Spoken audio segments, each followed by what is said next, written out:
Let's look at valence shell electron pair repulsion, or the VSEPR theory.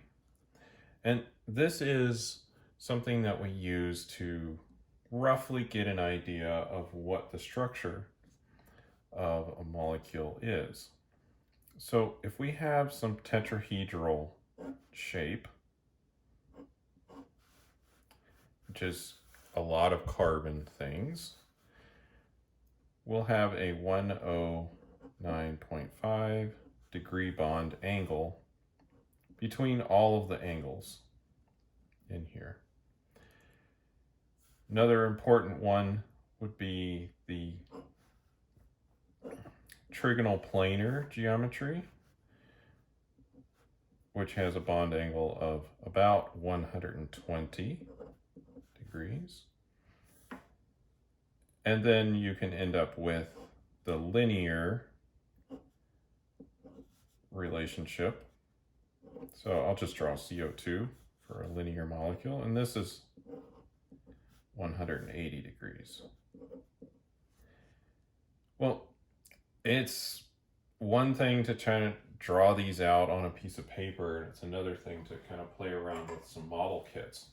So let's actually look at some models here that, admitted, are not that perfect. There are better model kits out there, but this one's pretty good. This is from Molly Maud. It's pretty standard, and I like it. Anyway, in this model kit, the bond angles here are about 109.5 degrees, or fairly close to it. And I have ethane here. And you'll often see model kits like this, right? And you might say, well, these are all kind of far apart from each other. I could realign this and make it look, more squared off or something. And I think there's a little bit of a trap when you're using a model kit. It's convenient to look at this type where the bonds are long, and it's easier to put it together and take it apart. But there is another way to do these models, and that is with the space filling type of bond connections here. And this gives you a little bit better understanding of the size of atoms and how they might run into each other a little bit more.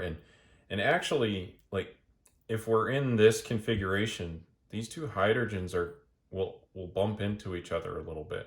Well, not the hydrogens, but the electrons, which is what we're actually talking about, electrons here.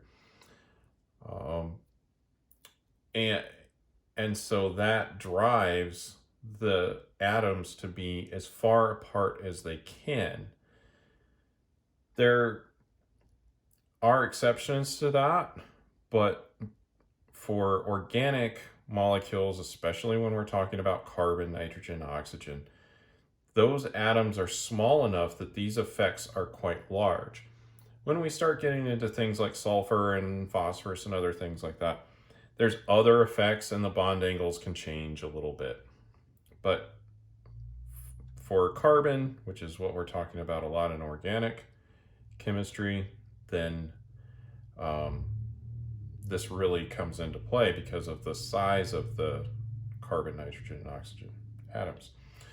So here's some examples of the 109.5 degree bond angle, and it is evenly distributed, so all of these angles are that size, and it helps to get them as far apart as possible.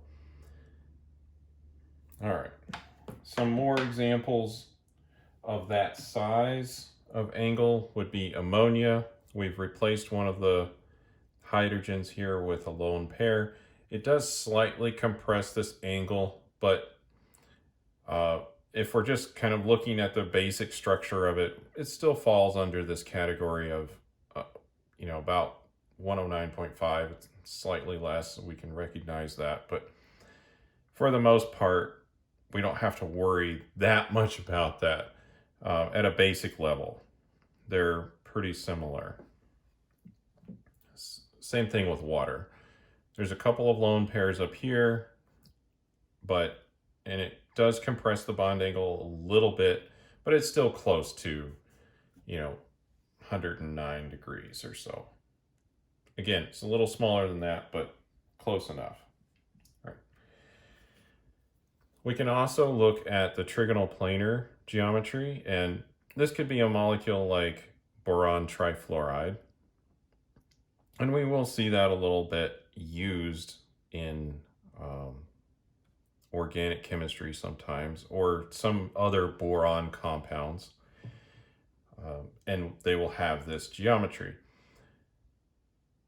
There's no lone pair here, and so there's nothing to distort out of the plane. And so these can spread out a little bit more, and so that's why they're 120 degrees apart.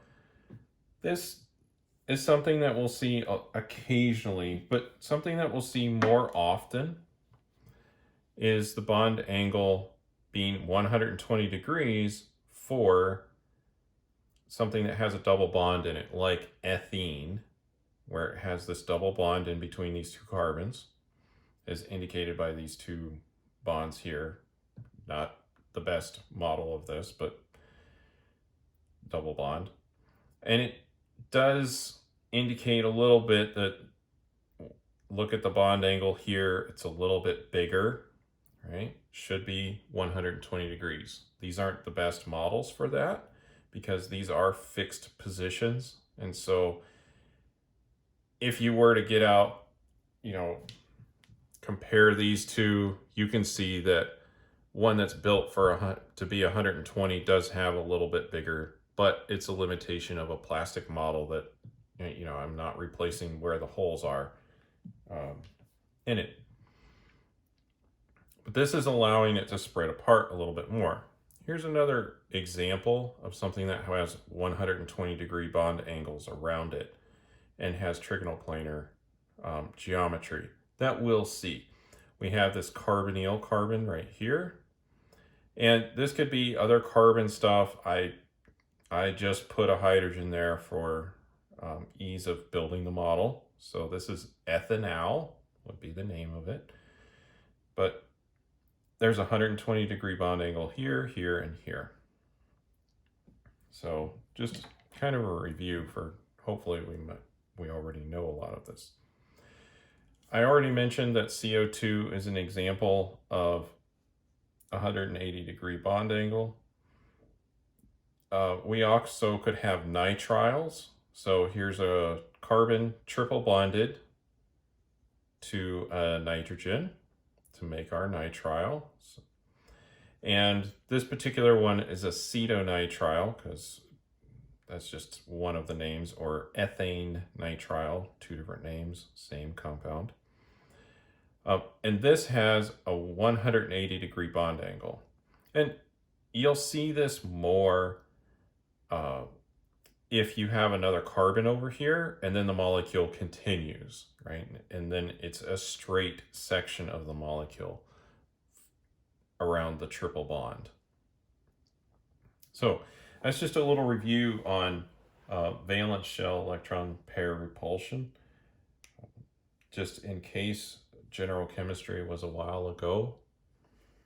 And thank you for joining me, and we'll see you in the next video.